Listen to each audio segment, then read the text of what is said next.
Okay, so again, when we talk about regional customs, in a lot of ways, when we think about those regional customs, we think about them, again, in this anthropological perspective, which is these people in this area communicate and do these things, and these people in this area communicate and do these things. When we talk about it that way, we're not talking about power. We're not talking about the factors of globalization. We're not talking about issues like the World Bank, right? We're just talking about these are people are just these different ways.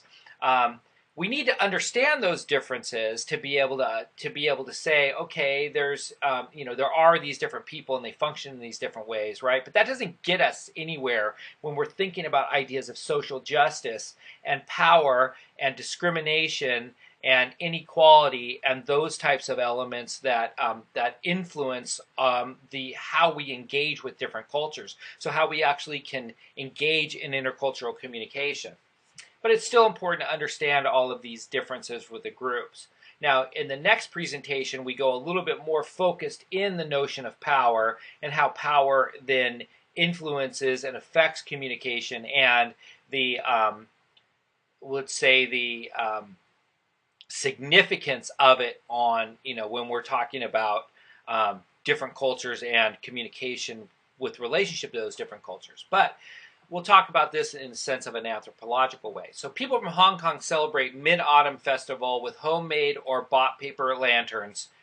People from Taiwan celebrate without lanterns. So we can see, okay, well, if you're from, you could say, well, they're Chinese, so they do, well, no, that's not necessarily true.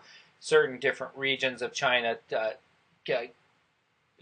celebrate customs in different ways, right? During Chinese New Year, pig's feet are popular among Hong Kong Chinese to bring about easy wealth during the year. That's what it's supposed to indicate.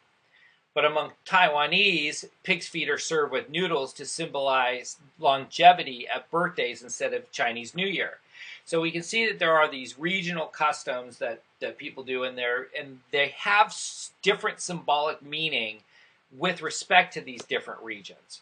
So that's the end of this discussion. And again, I want you to be able to think about the difference between this presentation and the way we talk about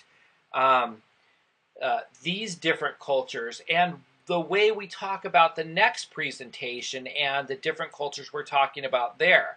So you can see that transition from a more anthropological discussion to a more cultural or globalization discussion, so that you can see, okay, wait a minute, yeah, these are really different things we're doing. Instead of saying, hey, these people do this and these people do that, it's saying, hey, these people are trying to defend and protect their culture against the advances of another culture or the oppression of another culture, and to see the distinction between those two approaches. So this will hopefully help you understand kind of what Sorrells is getting at in talking about these different approaches and moving the discussion to a more social justice-based discussion.